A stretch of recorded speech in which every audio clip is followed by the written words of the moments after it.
व्याख्यामुद्रां करसरसिजैः पुस्तकं शङ्खचक्रे बिभ्रद्भिन्नस्फटिकरुचिरे पुण्डरीके निषण्णः अम्लानश्रीरमृतविशधेरंशुभिः प्लावयन् माम् आविर्भूयादनघमहिमा मानसे वागधीशः ध्यायेदिन्दीवराभं निजकरकमले दक्षिणे दण्डमग्र्यं सव्ये पाशं दधानं जगनतटगते रूप्यपीठालयस्थं काञ्चीग्रैवेयहाराङ्गदकटककिरीटाङ्गुलीयाङ्घ्रिभूषा कर्णाकल्पोज्ज्वलाङ्गं यदुकुलतिलकं कृष्णम् इष्टार्थसिद्ध्यै रमापतिं पूर्णगुणं मुकुन्दं व्यासुञ्च विज्ञानसहस्रभानुं पूर्णप्रबोधञ्च सुतत्वदीपं क्रमाद्गुरूंश्च प्रणमामि मूर्ध्ना सर्वेन्द्रियाभिमानिस्थमुख्यप्राणस्थविष्णुना प्रेरितश्रीशतुष्ट्यर्थं करिष्ये कर्म चाखिलं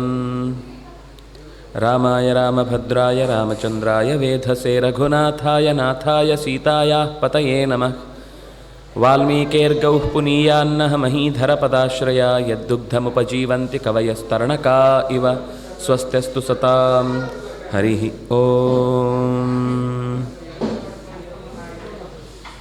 ಹನುಮಂತ ರಾವಣನ ಮನೆಯೊಳಗಣ ಇದ್ದ ವ್ಯತ್ಯಸ್ತವಾದ ಸ್ಥಿತಿಯಲ್ಲಿದ್ದ ಎಲ್ಲ ಹೆಣ್ಣು ಮಕ್ಕಳ ನಡುವೆ ಸೀತೆಯನ್ನು ನಿರಂತರವಾಗಿ ಹುಡುಕಿ ಕೊನೆಗೆ ತನ್ನ ಮನಸ್ಸಿನ ವಿಕಾರವನ್ನು ಪ್ರಶ್ನಿಸಿಕೊಂಡು ಬ್ರಹ್ಮಚರ್ಯ ನಷ್ಟವಾಯಿತೋ ಅಂತ ತನಗೆ ತಾನೇ ಕೇಳಿಕೊಂಡು ನಾನೆಂದಿಗೂ ಸಕ್ತನಾಗಿ ಈ ಕಾರ್ಯದಲ್ಲಿ ತೊಡಗಿಲ್ಲ, ಸೀತೆಯನ್ನು ಹುಡುಕುವ ಅಗತ್ಯ ಇದ್ದದ್ರಿಂದ ನಾನು ಓಡಾಡಿದ್ದೇನೆ ಅಂತ ಹೀಗೆ ತನಗೆ ತಾನೇ ಅವಿಕಾರಿತನಾಗಿದ್ದೇನೆ ಅಂತ ಸಮರ್ಥನೆ ಮಾಡಿಕೊಂಡು ಅಲ್ಲಿಂದ ಮುಂದೆ ಸೀತೆಯ ಇನ್ನೆಲ್ಲೆಲ್ಲಿ ಆಕೆ ಇರಬಹುದು ಅಂತ ಅನ್ನೋದನ್ನು ಹುಡುಕಿಕೊಂಡು ಹೊರಟಿದ್ದಾನೆ. ಕೊನೆಗೆ ಅಲ್ಲೆಲ್ಲೂ ಆಕೆಯ ಸುಳಿವು ಸಿಗದೆ ನಾನು ಹುಡುಕಬೇಕು ಅಂದರೆ ಹೆಣ್ಮಕ್ಕಳ ನಡುವೆನೇ ಹುಡುಕಬೇಕಾದದ್ದೆಲ್ಲ ಆಯಿತು. ಇನ್ನು ಮುಂದಿನ ತಾಣ ಯಾವುದು ಅಂತ ಯೋಚನೆ ಮಾಡಿಕೊಂಡು ಬಂದಾಗ ದೂರದಲ್ಲಿ ಒಂದು ಉದ್ಯಾನ ಕಾಣಿಸುತ್ತೆ. ದೊಡ್ಡ ಪ್ರಾಕಾರದಿಂದ ಸುತ್ತುವರೆದ ಉದ್ಯಾನ, ಬಗೆ ಬಗೆಯ ಗಿಡ ಮರಗಳಿಂದ ತುಂಬಿಕೊಂಡಿದೆ ಎನ್ನುವುದು ಗೊತ್ತಾಯಿತು. ಅಲ್ಲಿರುವ ಮರಗಳಲ್ಲಿ ಇರುವಂತಹ ಆ ಸಹಜವಾದ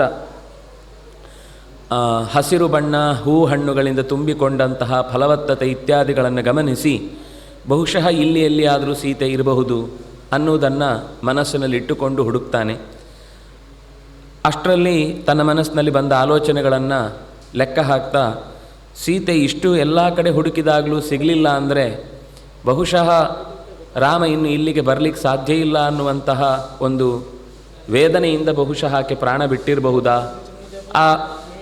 ಅವಳು ದಾರಿಯಲ್ಲೇ ಸಮುದ್ರಕ್ಕೆ ಹಾರಿದ್ದಾಳೋ ಅಥವಾ ರಾಕ್ಷಸನೇ ರಾವಣನೇ ಅಷ್ಟರಲ್ಲೇ ತಿಂದು ಮುಗಿಸಿದ್ದಾನೋ ಅಥವಾ ಅವಳು ಏನು ಮಾಡಿದರೂ ಒಪ್ಪಿಕೊಳ್ಳದೇ ಇದ್ದದ್ರಿಂದ ಕೊಂದು ಬಿಟ್ಟಿದ್ದಾನೋ ಅಂತ ಹೀಗೆ ಬಗೆ ಬಗೆಯಲ್ಲಿ ಅನಿರ್ವೇದ ಶ್ರಿಯೋ ಮೂಲಂ ಅನಿರ್ವೇದ ಪರಂ ಸುಖಂ ಅನಿರ್ವೇದೋ ಹಿ ಸತತಂ ಸರ್ವಾರ್ಥೇಷು ಪ್ರವರ್ತಕಃ. ತನಗೆ ತಾನೇ ತುಂಬ ದುಃಖಪಟ್ಟು ಅವನು ಎಲ್ಲಿವರೆಗೆ ಯೋಚನೆ ಮಾಡ್ತಾನೆ ಅಂತಂದರೆ, ನಾನು ಒಂದು ಅಂಗುಲದಷ್ಟು ಜಾಗ ಇಲ್ಲದ ಹಾಗೆ ಸೀತೆಯನ್ನು ಹುಡುಕಿ ಆಗಿದೆ, ಎಲ್ಲಿ ಹುಡುಕಿದರೂ ಸೀತೆ ಕಾಣಿಸ್ತಾ ಇಲ್ಲ. ಅಲ್ಲಿ ವಿವಿಧ ರೀತಿಯ ವಿದ್ಯಾಧರ ಸ್ತ್ರೀಯರು ಸಿಕ್ಕಿದ್ದಾರೆ, ದೇವಕನ್ಯೆಯರು ಒದಗಿದ್ದಾರೆ, ದೈತ್ಯ ಸ್ತ್ರೀಯರು ಕೂಡ ಅವರನ್ನು ಕಂಡಿದ್ದೇನೆ. ಇವರೆಲ್ಲರ ನಡುವೆ ಅವಳೊಬ್ಬಳು ಮಾತ್ರ ಕಾಣಿಸ್ತಾ ಇಲ್ಲ ಅಂತ ಯೋಚನೆ ಮಾಡಿ ಆ ಉದ್ಯಾನದ ಭಾಗಕ್ಕೆ ಬರುವ ಮುನ್ನ ಮನಸ್ಸಿನಲ್ಲಿ ಒಂದು ವೇಳೆ ಈ ಸೀತೆ ಈ ಪ್ರದೇಶಕ್ಕೆ ಬರಬಹುದು, ಈ ಪ್ರದೇಶದಲ್ಲಿ ಆಕೆ ಇರಬಹುದು ಅಂತ ಯೋಚಿಸಿ ಆ ಇಡೀ ಪರಿಸರವನ್ನು ನೋಡುವುದಕ್ಕೋಸ್ಕರ ಒಂದು ಬೆಟ್ಟದ ಪ್ರಾಕಾರದ ಹತ್ತಿರಕ್ಕೆ ಹೋಗಿ ಒಂದು ಸರ್ತಿ ದಿಟ್ಟಿಸ್ತಾನೆ. ನಾನು ಯಾವ್ಯಾವ ಪ್ರದೇಶಗಳನ್ನು ಸರಿಯಾಗಿ ನೋಡಿದ್ದೇನೆ, ಇನ್ನು ಯಾವ ಪ್ರದೇಶಗಳನ್ನು ನೋಡ್ಲಿಕ್ಕೆ ಬಾಕಿದೆ, ಸಂಪರಿಕ್ರಮ್ಯ ಬಗೆ ಬಗೆಯಿಂದ ಮತ್ತೆ ಒಂದು ಸರ್ತಿ ಇಡೀ ವಿಹಂಗಮ ನೋಟವನ್ನು ಬೀರ್ತಾನೆ. ಅನೇಕ ತಟಾಕಗಳು, ಸರೋವರಗಳು, ನದಿಯ ತೀರಗಳು, ಆಮೇಲೆ ಅದಕ್ಕೆ ಸಂಬಂಧಪಟ್ಟಂತೆ ಇದ್ದಂತಹ ಸಣ್ಣ ಪುಟ್ಟದಾದಂತಹ ಪರ್ಣಶಾಲೆಗಳು, ಚಿತ್ರಶಾಲೆಗಳು, ಅಲ್ಲೇ ಬೆಟ್ಟದ ಬುಡಗಳಲ್ಲಿದ್ದಂತಹ ದುರ್ಗಗಳು, ಬಿಲಗಳು ಇತ್ಯಾದಿಗಳನ್ನು ಗಮನಿಸಿದ್ದಾನೆ. ಯೋಚನೆ ಮಾಡುತ್ತಾನೆ. ರಾವಣಸ್ಯೋರು ವೇಗೇನ ಭುಜಾಭ್ಯಾಂ ಪೀಡಿತೇನ ಚ ತಯಾ ಮನ್ಯೆ ವಿಶಾಲಾಕ್ಷ್ಯ ತ್ಯಕ್ತಂ ಜೀವಿತಮಾರ್ಯಯ. ರಾವಣನ ಆ ತೋಳಿನ ಬಲದ ರಭಸಕ್ಕೆ ಬಹುಶಃ ಆಕೆ ಅಲ್ಲೇ ಶಿರೀಷ ಮೃದ್ವಂಗಿಯವಳು. ಅತ್ಯಂತ ಶಿರೀಷ ಹೂ ಅಂತಂದರೆ ಅತ್ಯಂತ ಮೆದುವಾದ ಪುಷ್ಪ.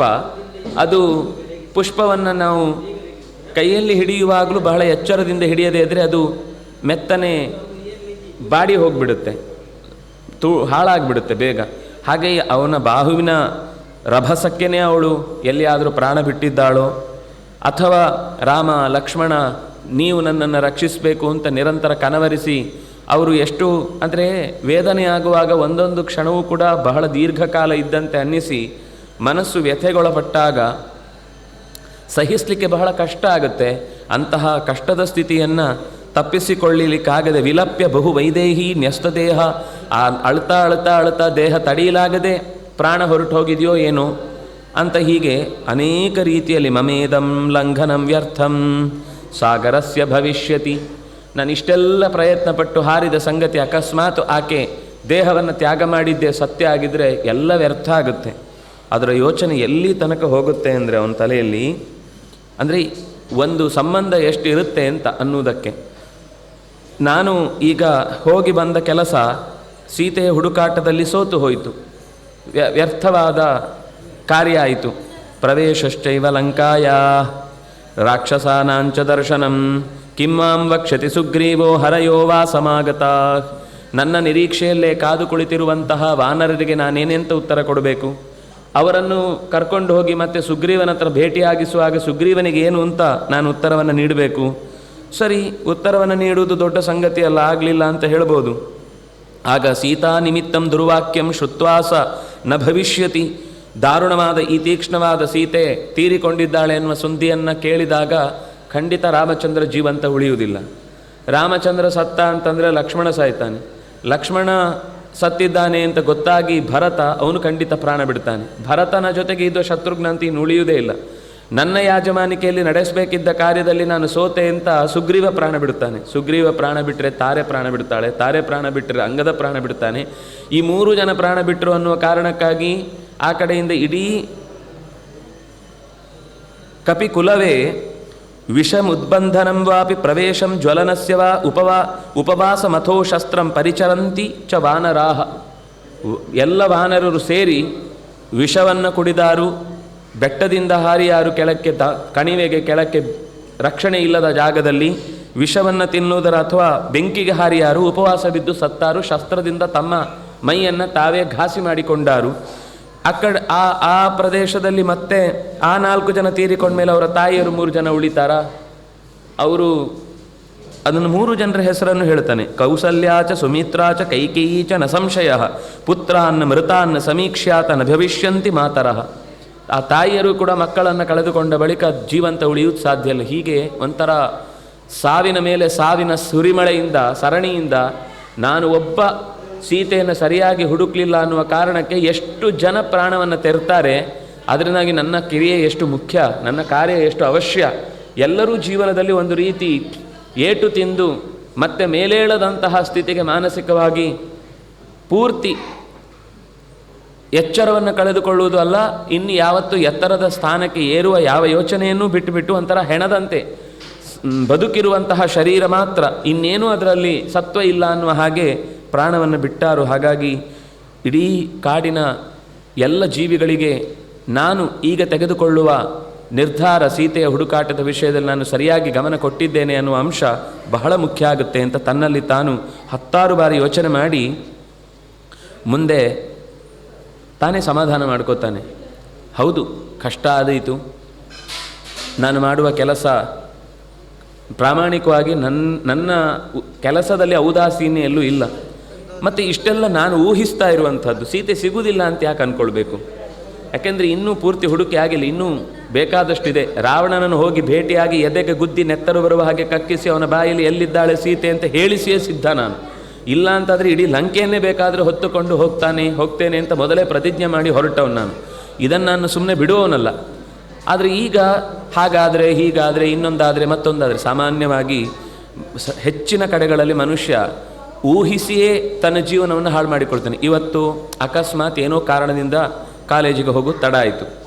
ತಡ ಆದಾಗ ಶಾಲೆಯಲ್ಲಿ ತಡ ಆಯಿತು ಅಂತ ಸರ್ ಬೈದರೆ, ಅವರು ಪ್ರಿನ್ಸಿಪಾಲ್ ಹತ್ರ ಕರ್ಕೊಂಡು ಹೋದರೆ, ನಾನಿವತ್ತು ಯಾವುದೋ ಒಂದು ಕೊಡಬೇಕಿದ್ದ ಅಸೈನ್ಮೆಂಟ್ ಕೊಡಲಿಲ್ಲ ಅಂತಲೇ ತಡ ಆಯಿತು ಅಂತ ಮನೆಗೂ ಫೋನ್ ಮಾಡಿ ಹೇಳಿದರೆ, ಮನೆಯಲ್ಲಿ ಅಪ್ಪ ಅಮ್ಮ ಬೈದರೆ ಅಂತ ಎಲ್ಲ ಆದರೆ ಹೋದರೆ ಏನೇನೋ ಯೋಚನೆ ಮಾಡಿ ಕೊನೆಗೆ ಇಡೀ ಸ್ಕೂಲಿಗೆ ಹೋಗದೆ ಹುಷಾರಿಲ್ಲ, ಅದಿಲ್ಲ, ಇದಿಲ್ಲ ಅಂತ ಮತ್ತೊಂದು 1000 ಸುಳ್ಳು ಹೇಳಿ ಮಾಡುವ ಅನರ್ಥಕ್ಕಿಂತ ಇದ್ದದನ್ನು ಹೀಗಾಯಿತು, ಇವತ್ತು ತಡ ಆಯಿತು. ಆಗಕ್ಕೆ ಆ ಕ್ಷಣಕ್ಕೆ ಆ ಘಟನೆ ಯಥಾವತ್ತಾಗಿ ಹೇಳಿದರೆ ಇನ್ನೊಂದು 10 ದಿವಸ ಆದಮೇಲೆ ಮತ್ತೆ ಇದೇ ಪ್ರಶ್ನೆ ಕೇಳಿದಾಗ ಬೆಬ್ಬೆಬ್ಬೆ ಹೇಳಬೇಕಾಗಿಲ್ಲ, ಯಾಕಂದರೆ ಅವತ್ತು ಏನೇನೋ ಸುಳ್ಳು ಹೇಳಿದ ನೆನಪಿರಲ್ಲ. ಇದು ನಮ್ಮ ನಿತ್ಯದ ಜೀವನದಲ್ಲ ಆಗುವಂತಹ ತಪ್ಪುಗಳಿಂದ. ಅಥವಾ ಇನ್ನು ಕೆಲವರಿಗೆ ಏನು ಅಂದರೆ, ಯಾವಾಗಲೂ ಯಾರೋ ನಮ್ಮನ್ನು ತುಂಬ ಗಮನಿಸ್ತಾ ಇದ್ದಾರೆ, ಫಾಲೋ ಮಾಡ್ತಾರೆ, ಇನ್ನೊಂದು ಮಾಡ್ತಾರೆ, ಹಾಗೆ ಯೋಚನೆ ಮಾಡ್ತಾರೆ, ನಮ್ಮ ಮನೆಯಲ್ಲಿ ಹೀಗಾಗಿರಬೇಕಿತ್ತು, ಇದು ಯಾವತ್ತೋ ಒಂದು ದಿವಸ ಹೀಗಾಗಿದೆ ಅಂದರೆ ಇನ್ಯಾರೋ ನಮಗೇನೋ ತೊಂದರೆ ಕೊಡಬೇಕು ಅಂತಲೇ ಪ್ರಯತ್ನ ಮಾಡಿ, ಈ ಊಹೆಗಳಿಂದಲೇ ಬದುಕು ಹಾಳಾಗುತ್ತೆ. ಅದಕ್ಕೆ ಅವನು ಹೇಳ್ತಾನೆ,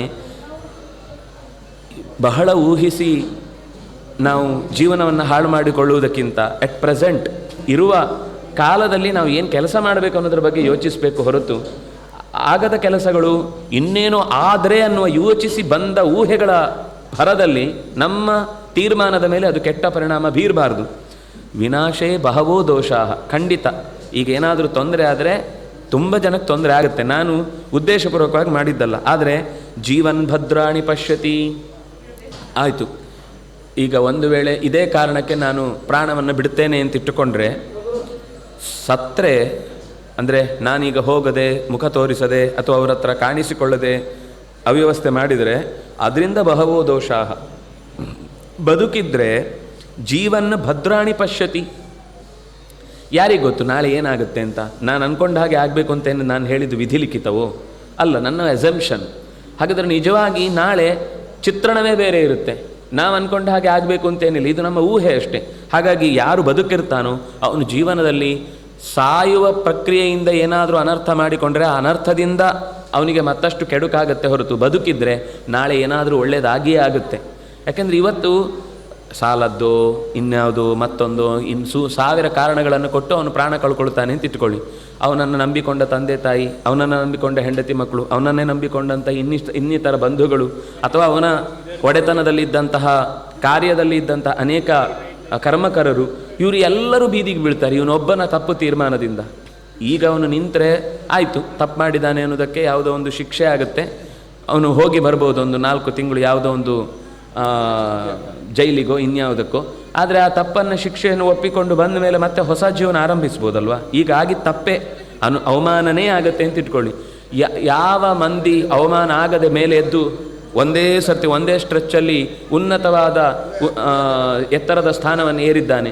ಏನೋ ಜೀವನದಲ್ಲಿ ಹೆಚ್ಚು ಕಮ್ಮಿ ಅವಮಾನಗಳು ಆಗೇ ಆಗುತ್ತೆ. ಅವಮಾನ ಜೀವನದ ಕೊನೆಯಲ್ಲ, ಅಥವಾ ಒಂದು ತಪ್ಪು ನಡೆಸಿದ್ದಾರೆ ಅನ್ನುವ ಕಾರಣಕ್ಕಾಗಿ ಜೀವನ ಅಲ್ಲಿಗೆ ನಿಂತಿತು ಅಂತ ಅರ್ಥ ಅಲ್ಲ. ಅದೊಂದು ಹೊಸ ತಿರುವಾಗಿರ್ಬೋದು ಬದುಕಿಗೆ. ಎಷ್ಟೋ ಜನ ತಮ್ಮ ಎಂಥದೋ ಸ್ಥಿತಿಯಲ್ಲಿ ಅದನ್ನು ತಪ್ಪಿಸಿಕೊಂಡು ಮತ್ತೆ ಹೊಸ ಜೀವನವನ್ನು ನಡೆಸಿದ್ದಿದ್ದೇ ಇದೆ. ಅದರಿಂದಾಗಿ ನಾನೀಗ ತಸ್ಮಾತ್ ಪ್ರಾಣಾನ್ನ ಧಾರಯಿಷ್ಯಾಮಿ, ನಾನು ಪ್ರಾಣವನ್ನು ಇಟ್ಟುಕೊಂಡೇ ನಡೀತೇನೆ, ಏನಾಗುತ್ತೆ ನೋಡೋಣ. ಧ್ರುವೋ ಜೀವತಿ ಸಂಗಮ. ಬದುಕಿದ್ರೆ ಸೀತೆಯ ಜೊತೆಗೆ ಖಂಡಿತ ಒಂದಲ್ಲ ಒಂದು ದಿವಸ ಭೇಟಿ ಆದೀತು. ಸತ್ತರೆ ಇನ್ಯಾವತ್ತಾದರೂ ಭೇಟಿ ಆಗಲಿಕ್ಕೆ ಅವಕಾಶ ಇದೆಯಾ? ಆಗುವ ಅವಕಾಶ ಇದ್ದು ಅವಳು ಬದುಕಿದ್ರು ನಾನಿಲ್ಲ ಅನ್ನುವ ಕಾರಣಕ್ಕೆ ಅವರೆಲ್ಲ ಸಾಯ್ತಾರೆ. ಅದರಿಂದಾಗಿ ಇದೆಲ್ಲ ಮಾಡದೆ ನಾನು ಬದುಕಿದ್ದು ಸೀತೆಯನ್ನು ನಾಳೆ ಅಥವಾ ನಾಳದು ಇನ್ನೊಂದು 10 ದಿವಸ ತಡ ಆಗಬಹುದು, ಅಲ್ಲಿಯ ತನಕ ಸೀತೆಯ ಹುಡುಕಾಟದ ವಿಷಯದಲ್ಲಿ ನಾನು ಪ್ರಯತ್ನವನ್ನು ಮಾಡಿಯೇ ಮಾಡ್ತೇನೆ ಅಂತ. ಅಂದರೆ ಈ ಪ್ರತಿಯೊಂದು ಮಾತುಗಳಲ್ಲೂ ಕೂಡ ಇದು ಜೀವನದ ನಮಗೆ ಕೊಡುವ ಸಂದೇಶಗಳು. ಯಾಕೆಂದರೆ ಯೋಚನೆ ಮಾಡಿ ಕೆಲಸ ಮಾಡುವುದೇ ಸಂಪತ್ತಿನ ಮೂಲ. ವಿವೇಕದಿಂದ ತೀರ್ಮಾನ ತೆಗೆದುಕೊಳ್ಬೇಕು ಹೊರತು ಅವಿವೇಕದಿಂದ ಈಗದ ಕಷ್ಟವನ್ನೇ ಮಹಾ ಬೆಟ್ಟವನ್ನಾಗಿಸಿಕೊಂಡು ತಲೆಯ ಮೇಲೆ ನಾವೇ ಹೊತ್ತುಕೊಂಡು ಕುಸಿದು ಯಾರಿಗೂ ಕಾಣದಂತೆ ಒದ್ದಾಟ ಪಡುವುದು ನಮ್ಮದೇ ಸ್ವಯಂಕೃತ ಅಪರಾಧಾದೀತು ಹೊರತು ನಾವು ಇನ್ನೊಬ್ಬರಿಗೆ ನಾಳೆ ಮಾದರಿಯಾಗಿ ಅಯ್ಯೋ ಹೆದರಿ ಓಡೋದವನವನು ಅವನಿಗೇನಾಗುತ್ತೆ ಅಂತ ನಾವು ತ್ಯಾಗ ಮಾಡಿದ ಪ್ರಾಣವನ್ನು ತ್ಯಾಗ ಮಾಡಿದ ವಿಷಯವನ್ನು ಯಾರೂ ಹೆಮ್ಮೆಯಿಂದ ಹೇಳ್ಕೊಳ್ಳೋದಿಲ್ಲ. ಅವನು ಪಾಪ ಕಷ್ಟ ಆಯಿತು ಅಂತ ಪ್ರಾಣನೇ ಬಿಟ್ಟ, ಹೇಳಿರಿ ಅವನು ಜೀವನಕ್ಕೆ ಇದ್ದೂ ಅವನು ಸಾಧಿಸಲಿಕ್ಕೆ ಆಗಿದ್ದಿದ್ರೆ ಏನೋ ಬೇರೆ ಥರ, ಏನೇ ಆಗಲಿ ಎಂಥ ಕಷ್ಟದಲ್ಲೂ ಅವನು ಎದುರಿಸಿದ್ದಾನೆ. ಸ್ವಲ್ಪ ಸೋತೇ ಇರ್ಬೋದು, ಆದರೂ ಅವನು ಸಾಯಲಿಲ್ಲ ನೋಡಿ. ಬೇರೆ ಯಾರಾದರೂ ಆಗಿದ್ದರೂ ಅವನು ಜೀವ ಬಿಡ್ತಿದ್ರು, ಆದರೆ ಅವನು ಜೀವ ಬಿಡದೆ ಇನ್ನೂ ಹಠ ತೊಟ್ಟು ತನ್ನ ಜೀವನಕ್ಕೋಸ್ಕರ ಸಾಕ್ತಾ ಇದ್ದಾನೆ ಅಂತ ಅಲ್ಲಿ ಗುಣ ಆಗುತ್ತೆ. ಅದರಿಂದಾಗಿ ಪ್ರಾಣಾನ್ನಹಂ ಧಾರಯಿಷ್ಯಾಮಿ, ನಾನು ಖಂಡಿತ ಪ್ರಾಣವನ್ನು ಧಾರಣೆ ಮಾಡ್ತೇನೆ ಸೀತೆಯ ಹುಡುಕಾಟಕ್ಕೆ ಒಂದಲ್ಲ ಒಂದು ದಿವಸದ ಗತಿ. ಯಾಕೆಂದರೆ ನಿಶ್ಚಯ ಇಲ್ಲ ಸೀತೆ ಏನಾಗಿದ್ದಾಳೆ ಅಂತ. ನನಗೆ ನಿಶ್ಚಯವಾಗಿ ಸೀತೆ ಏನಾಗಿದೆ ಅಂತ ಗೊತ್ತಾದರೆ ಆಮೇಲಿನ ಯೋಚನೆ. ಈಗ ಆಗಿದ್ದರೆ ಅಂತ ನಾನು ಹೇಳ್ತಾ ಇರೋದು, ಆಗಿದೆ ಅಂದರೆ ಮನಸ್ಸು ನಮ್ಮದು ಹಾಗೆ ಯೋಚನೆ ಮಾಡುತ್ತೆ ಅಂತ. ಹಾಗಾಗಿದ್ದರೆ ಹೀಗಾಗಿದ್ದರೆ, ಕೊನೆಗದು ಆಗಿದ್ದರೆ ಅನ್ನೋದು 10 ಸಲ ಯೋಚಿಸಿ ಜಾಹೀರಾತಿನ ಥರ ಅದು ನಿಜ ಅಂತಲೇ ಮನಸ್ಸಲ್ಲಿ ಬಂದುಬಿಡುತ್ತೆ. ಬಹುಶಃ ಸೀತೆ ಇಲ್ಲ, ಕನ್ಫರ್ಮ್ ಅಂತ ನಾವೇ ವಸ್ತುತಃ ಆದರೆ ಅಂತ ಯೋಚಿಸಿದ್ದು, ಆಮೇಲೆ ಕನ್ಫರ್ಮ್ ನಾವೇ ಮಾಡಿಕೊಂಡು ನಮಗೆ ನಾವು ಹಾನಿ ಮಾಡಿಕೊಳ್ಳುವಂಥ ಸ್ಥಿತಿ ಜೀವನದಲ್ಲಿ ಊಹೆ ಬಹಳ ಹೆಚ್ಚು ಬಾರಿ ನಮ್ಮ ಗುರಿಯನ್ನು ಮಸುಕು ಮಾಡುತ್ತೆ, ಅಥವಾ ಸಂಬಂಧಗಳನ್ನು ಕಸಿದು ಬಿಡುತ್ತೆ, ಅಥವಾ ಒಳ್ಳೆಯ ಯೋಚನೆಗಳಿಗೆ ಬ್ರೇಕ್ ಹಾಕುತ್ತೆ. ಆದರೆ ಯಾವಾಗಲೂ ಊಹೆ ಅನ್ನೋದು ಕೇವಲ ಹೀಗಿರಬಹುದು ಅಂತ ಅನ್ನುವ ಮಾರ್ಗದ ಬೇರೆ ಬೇರೆ ದೃಷ್ಟಿಕೋನಕ್ಕೋಸ್ಕರ ಮಾತ್ರ ಇರಬೇಕು ಹೊರತು ಅದು ನಿಜ ಅಲ್ಲ. ಅದೂ ಒಂದು ಆಗಿರಬಹುದು. ಯಾಕೆಂದರೆ ಹಾಗೊಂದು ಯೋಚನೆ ಇದ್ದಾಗ ಅಕಸ್ಮಾತ್ ಹೆಚ್ಚು ಕಮ್ಮಿ ಆದರೂ ಅಂದ್ಕೊಂಡಿತ್ತು, ಅದು ಆ ರೀತಿ ಆಗಿದೆ, ಆಯಿತು, ಏನು ಮಾಡಲಿಕ್ಕಾಗತ್ತೆ, ಬದುಕಿ ಅದನ್ನು ಸಾಧಿಸಿ ತೋರಿಸಬೇಕು ಅನ್ನೋದನ್ನು ಹನುಮಂತ ತನ್ನ ಮನಸ್ಸಿನಲ್ಲಿ ಅಂದುಕೊಂಡು, ಸತ್ತರೆ ಬದುಕಿಗೆ ಅರ್ಥವೇ ಇಲ್ಲ, 1000 ದೋಷಗಳಾಗ್ತವೆ, ನನ್ನೊಬ್ಬನಿಂದಾಗಿ ಅನೇಕ ಜನರ ಜೀವನ ಹಾಳಾಗುತ್ತೆ, ಬದುಕಿದ್ರೆ ನಾಳೆ ಖಂಡಿತ ಸೀತೆಯ ಜೊತೆಗೆ ಭೇಟಿ ಆಗಬಹುದು. ಹಾಗಾಗಿ ಅಲ್ಲಿಂದ ಯೋಚನೆ ಮಾಡಿ, ರಾವಣ ಈ ರೀತಿ ಮಾಡಿದ್ದು ಹೌದಾದರೆ, ಸೀತೆ ಸತ್ತದ್ದು ಅಥವಾ ಇನ್ನೇನಾದರೂ ತೊಂದರೆ ಆಗಿದ್ದು ಹೌದಾದರೆ ರಾವಣನನ್ನೇ ಮೊದಲು ಕೊಲ್ತೇನೆ ಈ ತಪ್ಪು ಮಾಡಿದ್ದಕ್ಕೋಸ್ಕರ. ಅವ್ರು ಸೀತೆ ಸಿಗಲಿ ಬಿಡಲಿ, ಅವನು ಯೋಚನೆ ಮಾಡಲಿಕ್ಕೆ ಸಮಯ ಕೊಡುವುದಿಲ್ಲ ನಾನು. ರಾವಣಂ ವಾ ವಧಿಷ್ಯಾಮಿ ದಶಗ್ರೀವಂ ಮಹಾಬಲಂ ಕಾಮಮಸ್ತು ಹೃತಾ ಸೀತಾ ಪ್ರತ್ಯಾಚೀರ್ಣಂ ಭವಿಷ್ಯತಿ. ಅವಳು ಸಿಗ್ತಾಳೋ ಬಿಡ್ತಾಳೋ ಆಮೇಲಿನ ಪ್ರಶ್ನೆ. ಈ ರೀತಿ ಎಲ್ಲರಿಗೂ ದುಃಖ ತರುವುದಕ್ಕೆ ಕಾರಣನಾದ ರಾವಣನ ತಪ್ಪಿಗೆ ಶಿಕ್ಷೆಯಂತೂ ನನ್ನ ಕೈಯಿಂದ ಸಿದ್ಧ. ಮಾಡಿಯೇ ಹೊರಡುದು ನಾನು, ಇಲ್ಲಿ ಸೀತೆ ಸಿಗಲಿಲ್ಲ ಅಂದರೆ ಅವನ ಎದೆ ಗುದ್ದಿಯೇ ನಾನು ಹೊರಡುವುದು ಅಂತ ಹೀಗೊಂದು ತೀರ್ಮಾನ ಮಾಡಿಕೊಂಡು ಹೊರಡುತ್ತಾನೆ. ಅಶೋಕವನಿಕಾ ಚೇಯಂ ದೃಶ್ಯತೆ ಯಾ ಮಹಾದ್ರುಮ. ಈ ಪರಿಸರದಲ್ಲಿರುವ ಈ ಕಾಡಿನ ಅಶೋಕ ಅದಕ್ಕೆ ಹೆಸರು. ಅದು ಏನು ಅಂದರೆ ಶೋಕವನ್ನು ಕಳೆಯುವ ವನ, ಶೋಕವನ್ನು ಕಳೆಯುವ ವನ. ಆದರೆ ಅವಳು ಶೋಕಿಸ್ತಾ ಇದ್ಲು. ಆದರೆ ಅಲ್ಲಿ ಬಂದದ್ರಿಂದಲೇ ಹನುಮಂತನ ದರ್ಶನ ಆಗುವುದು ಮತ್ತು ಆ ದರ್ಶನದಿಂದಾಗಿ ಸೀತೆಯ ರಾಮನ ಉಂಗುರದ ಮುದ್ರಿಕೆ ಸಿಗುವುದು ಅನ್ನುವ ಶೋಕವನ್ನು ಕಳೆಯುವ ವನ. ಆ ಅಶೋಕವನಕ್ಕೆ ಹೊರಗಿನಿಂದ ಬಂದು ನೋಡಿದ್ದಾನೆ, ಎಲ್ಲೂ ಕಾಣಿಸ್ತಾ ಇಲ್ಲ. ಇಮಾಂ ಅಭಿಗಮಿಷ್ಯಾವೆ ನಹೀಯಂ ವಿಚಿತಾಮಯ. ಎಷ್ಟು ಹುಡುಕಬೇಕು? ಎತ್ತರದ ಜಾಗದ ಒಂದು ಕೊಳವನ್ನು ನೋಡುತ್ತಾನೆ. ತುಂಬ ಅಗಲವಾದ ಸುಂದರವಾದ ಕೊಳ ಇರುತ್ತೆ. ಆ ಭಾಗದ ಪರಿಸರದಲ್ಲಿ ಓಡಾಡ್ತಾ ನೋಡ್ತಾ ಮೊದಲು ಒಳಗೆ ಪ್ರವೇಶ ಮಾಡುವ ಮುನ್ನ ಸಮುಹೂರ್ತಮಿವ ಧ್ಯಾತ್ವಾ ಚಿಂತಾವಗ್ರಥಿತೇಂದ್ರಿಯ ಉದತಿಷ್ಠನ್ ಮಹಾತೇಜ ಹನುಮಾನ್ ಮಾರುತಾತ್ಮಜ. ಒಂದು ಬಾರಿ ನೆಟ್ಟಗೆ ನಿಂತು ಕೈ ಮುಗಿದು ಭಗವಂತನನ್ನು ಸ್ಮರಣೆ ಮಾಡ್ತಾ, ನಮೋಸ್ತು ರಾಮಾಯ ಸಲಕ್ಷ್ಮಣಾಯ ದೇವ್ಯೈ ಚ ತಸ್ಯೈ ಜನಕಾತ್ಮಜಾಯೈ ನಮೋಸ್ತು ರುದ್ರೇಂದ್ರ ಯಮಾನಿಲೇಭ್ಯೋ ನಮೋಸ್ತು ಚಂದ್ರಾರ್ಕಮರುದ್ಗಣೇಭ್ಯ. ಯಾವುದೇ ಒಂದು ಕೆಲಸ ಮತ್ತೆ ಒಂದು ಹೊಸ ದೃಷ್ಟಿಕೋನದಿಂದ ಮಾಡುವಾಗ ಭಗವತ್ ಪ್ರಾರ್ಥನೆ ಅನ್ನೋದು ಮುಖ್ಯ ಅಂತ. ಅವನು ಹೊರಡುವಾಗಲೂ ಒಂದು ಸರ್ತಿ ಬೆಟ್ಟದಿಂದ ಹಾರುವಾಗಲೂ ಎಲ್ಲ ದೇವತೆಗಳನ್ನು ನಮಸ್ಕರಿಸಿಯೇ ಹೊರಟಿದ್ದ. ಈಗ ಮತ್ತೆ ರಾಮನಿಗೆ, ಲಕ್ಷ್ಮಣನೊಂದಿಗೆ ಕೂಡಿಕೊಂಡಿರುವಂತಹ ರಾಮನಿಗೆ, ದೇವಿಯಾದಂತಹ ಜನಕಾತ್ಮಜೆಯಾದ ಸೀತೆಗೆ, ರುದ್ರ ಇಂದ್ರ ಯಮ ಅನಿಲ ಈ ಮೊದಲಾದ ದೇವತೆಗಳಿಗೆ, ಚಂದ್ರ ಅರ್ಕ, ಸೂರ್ಯ ಮತ್ತು ಚಂದ್ರ, ಅರ್ಕ ಅಂದರೆ ಚಂದ್ರ ಸೂರ್ಯ ಅಂತ ಅರ್ಥ, ಸೂರ್ಯ ಮತ್ತು ಚಂದ್ರರಿಗೆ, ಮರುದ್ಗಣಗಳಿಗೆ ಎಲ್ಲರಿಗೂ ನನ್ನ ನಮಸ್ಕಾರಗಳನ್ನು ಹೇಳಿ, ಸತೇಭ್ಯಸ್ತು ನಮಸ್ಕೃತ್ವ ಸುಗ್ರೀವಾಯ ಸಮಾರುತಿ. ಸುಗ್ರೀವ ಯಜಮಾನನನ್ನು ಸ್ಮರಣೆ ಮಾಡಿಕೊಂಡು ಎಲ್ಲ ದಿಕ್ಕುಗಳನ್ನೊಮ್ಮೆ ಮತ್ತೊಮ್ಮೆ ನೋಡಿ, ಅಶೋಕವನದ ತುತ್ತ ತುದಿಯ ಆ ಪ್ರಾಕಾರದಲ್ಲಿ ನಿಂತು ಯಾವ ದಿಕ್ಕಿಗೆ ಏನೇನು ಬಾಗಿಲು, ಎಷ್ಟು ದೂರ ಇದೆ, ಏನೇನು ಸಿಗುತ್ತೆ, ಇದನ್ನೆಲ್ಲವನ್ನು ನೋಡಿದ. ಇಲ್ಲಿ ಖಂಡಿತ ಧ್ರುವಂತು ರಕ್ಷೋ ಬಹುಲ, ರಾಕ್ಷಸರ ದೊಡ್ಡ ಸಮೂಹ ಅಂತೂ ಇಲ್ಲಿ ಇದ್ದೇ ಇರುತ್ತೆ. ಭವಿಷ್ಯತಿ ವನಾಕುಲ ಅಶೋಕವನಿಕಾ ಚಿಂತ್ಯ ಸರ್ವ ಸಂಸ್ಕಾರ ಸಂಸ್ಕೃತ. ಎಷ್ಟೇ ರಾವಣನದ್ದೇ ಆಗಿದ್ದರೂ ಕೂಡ ಬಹಳ ಚಂದ ಇದೆ, ಬಹಳ ಖುಷಿ ಕೊಡುತ್ತೆ. ಈ ಪರಿಸರ ತುಂಬ ಆನಂದವಾಗಿದೆ.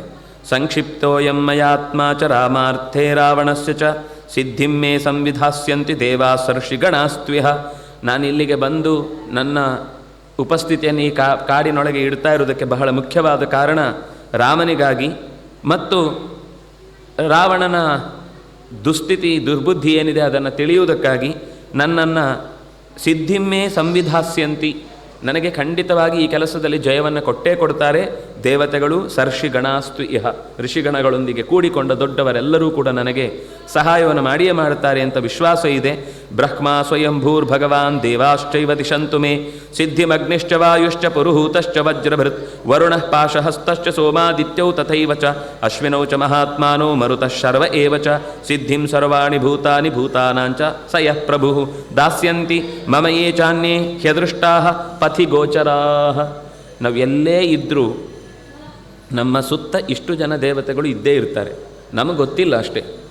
ಎಲ್ಲ ಇಷ್ಟು ಹೇಳಿದ ದೇವತೆಗಳು ಬ್ರಹ್ಮ ಸ್ವಯಂಭೂ ಭಗವಂತ ಪರಮಾತ್ಮನಿಂದ ಹುಟ್ಟಿದಂತಹ ಚತುರ್ಮುಖ, ಉಳಿದ ದೇವತೆಗಳೆಲ್ಲರೂ ಕೂಡ, ಜೊತೆಗೆ ಅಗ್ನಿ, ವಾಯು, ಇಂದ್ರ, ವರುಣ, ಸೋಮ, ಅಶ್ವಿದೇವತೆಗಳು, ಸೂರ್ಯ, ಅಷ್ಟೇ ಅಲ್ಲ ಮರುದ್ದೇವತೆಗಳು, ಈ ಎಲ್ಲ ಭೂತಗಳಿಗೆ ಸಂಬಂಧಪಟ್ಟ ಪೃಥಿವಿ ಮೊದಲಾದ ದೇವತೆಗಳು, ಇವರು ನನಗೆ ಖಂಡಿತ ಅದೃಷ್ಟಾ, ತಿಳಿಯದೆ ಕಾಣದೆ ಪಥಿಗೋಚರಾ, ಆದರೆ ನನ್ನ ದಾರಿಯಲ್ಲಿ ಇದ್ದುಕೊಂಡು ನನಗೆ ಎಲ್ಲ ರೀತಿಯಾದ ಅನುಕೂಲವನ್ನು ಮಾಡಿಕೊಡ್ತಾರೆ ಅಂತ ವಿಶ್ವಾಸ ನನಗಿದೆ ಅಂತ ಹೀಗೆ ಯೋಚಿಸಿ ಪ್ರಾರ್ಥನೆ ಮಾಡ್ತಾನೆ. ಅಲ್ಲಿಂದ ಮುಂದೆ ಅಶೋಕವನವನ್ನು ಪ್ರವೇಶಿಸಿದ್ದಾನೆ. ಪ್ರವೇಶಿ ಸಂಹೃಷ್ಟಾಂಗ, ಮೈಗೆಲ್ಲ ಒಂಥರ ಆನಂದ ಆಯಿತು. ಅಂದರೆ ಅದು ಸೀತೆ ಇರುವ ಜಾಗ ಅಂತ. ಆ ಪರಿಸರಕ್ಕೆ ಹೋದಾಗಲೇ ದೊಡ್ಡವರಿದ್ದ ಜಾಗದಲ್ಲಿ ಅವರು ಇದ್ದದ್ದು ನಮಗೆ ಗೊತ್ತಿಲ್ಲ ಅಂದರೂ ಅದರ ಒಂದು ಒಳ್ಳೆಯ ಭಾವನೆ ನಮಗೆ ಬೀಳುತ್ತೆ. ದೊಡ್ಡ ಋಷಿಗಳು, ಗುರುಗಳು, ಒಳ್ಳೆಯ ಭಗವತ್ ಸಾಧಕರು, ಚಿಂತಕರು ಇದ್ದ ಪ್ರದೇಶದಲ್ಲಿ ಗೊತ್ತಿಲ್ಲದೆ ತನ್ನಂದ ತಾನೇ ನಮಗೆ ಒಂದು ನೆಮ್ಮದಿಯ ಭಾವ ಮೂಡುತ್ತೆ. ಆ ರೀತಿ ನೆಮ್ಮದಿಯ ಸ್ಥಿತಿಯಲ್ಲಿ ಇರುವ ಹಾಗೆ ಅವನಿಗೊಂದು ಭಾವನೆ ಬಂತು. ಯಾಕೆಂದರೆ ಮರದ ಅತ್ತಿತ್ತ ಸುತ್ತಮುತ್ತ ಅವನು ಹಾರುವಾಗ ಆ ಮರದ ಎಲೆಗಳೆಲ್ಲ ಜಾರುವುದರ ಜೊತೆಗೆ ಹೂಗಳೆಲ್ಲ ಅವನ ಮೈ ಮೇಲೆ ಬಿದ್ದುವಂತೆ. ಮೈ ಮೇಲೆ ಬಿದ್ದು, ಬಾರಪ್ಪ ಸ್ವಾಗತ, ಸೀತೆಯನ್ನು ಹುಡುಕೊಂಡು ಇಲ್ಲಿ ತನಕ ಬಂದಿದ್ಯಲ್ವಾ, ನಿನ್ನ ಕೆಲಸಕ್ಕೆ ಜಯ ಸಿಗುತ್ತೆ, ಮೊದಲೇ ನಿನಗೆ ಜಯಘೋಷ ಹೇಳಿದ ಹಾಗೆ ನೀನು ಮೊದಲೇ ಸೀತೆಯನ್ನು ಹುಡುಕಿ ಆಯಿತು ಅಂತ ಸೂಚಿಸುವ ಹಾಗೆ ಕಾಡು ಅವನ ಮೈ ಮೇಲೆ ಬಿದ್ದ ಹೂಗಳಿಂದ ಅವನನ್ನು ಅಲಂಕರಿಸಿ ತನ್ನೊಳಗೆ ಸ್ವಾಗತ ಮಾಡುವಂತೆ ಕರೆದು ಸೇರಿಸಿಕೊಂಡಿತು ಅಂತ ಅಲ್ಲಿ ಅನೇಕ ಮರಗಳ ಹೆಸರನ್ನು ಹೇಳುತ್ತಾರೆ. ಬಗೆ ಬಗೆಯ ಆಮ್ರವನ, ಮಾವಿನ ತೋಪು, ಅದು ಒಂದು ಭಾಗದಲ್ಲಿ ಪೂರ್ತಿ ಮಾವಿನ ತೋಪು, ಇನ್ನೊಂದು ಕಡೆ ಹಲಸು, ಚಂಪಕದ ಹೂಗಳು, ಆಮೇಲೆ ಅಶೋಕ ಗಿಡಗಳು, ಸಾಲವೃಕ್ಷಗಳು, ಹೀಗೆ ಕೇಸರ, ನಾಗಕೇಸರ, ಸಂಪಿಗೆ ಮತ್ತು ಕೇದಗೆಯ ಗಿಡಗಳು, ಇದರಿಂದ ತುಂಬಿಕೊಂಡಂತಹ ಆ ಮರಗಳನ್ನೆಲ್ಲ ಅವನು ಹತ್ತಿದ. ಜ್ಯಾಮುಕ್ತ ಇವ ನಾರಾಚಃ ಪುಪ್ಲುವೆ ವೃಕ್ಷವಾಟಿಕಾ, ಬಿಲ್ಲಿನಿಂದ ಹೊರಟ ಬಾಣದಂತೆ ಪ್ರಾಕಾರದಿಂದ ಮರದ ಮೇಲೆ ನೆಗೆದಾಗ ಅಲ್ಲಿರುವ ಆ ಮರದಲ್ಲಿ ಕುಳಿತು ಸಂತೋಷ ಪಡ್ತಾ ಇದ್ದ ಚಿಕ್ಕ ಚಿಕ್ಕ ಪಕ್ಷಿಗಳು, ಇವುಗಳೆಲ್ಲ ಆಕಾಶಕ್ಕೆ ಹಾರಿ ಹೋದುವಂತೆ.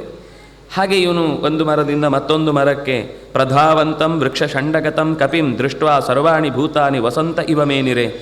ಇವನು ಬಂದಾಗ ಮರಗಳು ಇಷ್ಟು ಜೋರಾಗಿ ಕೂಗಿಕೊಂಡು ಹೂಗಳನ್ನೆಲ್ಲ ಬೀಳಿಸ್ತಾ ಇರೋದು ನೋಡಿ, ಓ ವಸಂತ ಇಷ್ಟು ಬೇಗ ಬಂತ ಅಂತ ಅವುಗಳು ಅಚ್ಚರಿಪಟ್ಟು. ಅದು ಎಲ್ಲ ಕಾಲದಲ್ಲೂ ಹೂಗಳನ್ನು ಬಿಡುವಂಥದ್ದೇ, ಆದರೆ ಅದನ್ನು ಚೆಲ್ಲುವಂತಹ ಕಾಲ ಕೆಲವು ಸಮಯದಲ್ಲಿ ಮಾತ್ರ.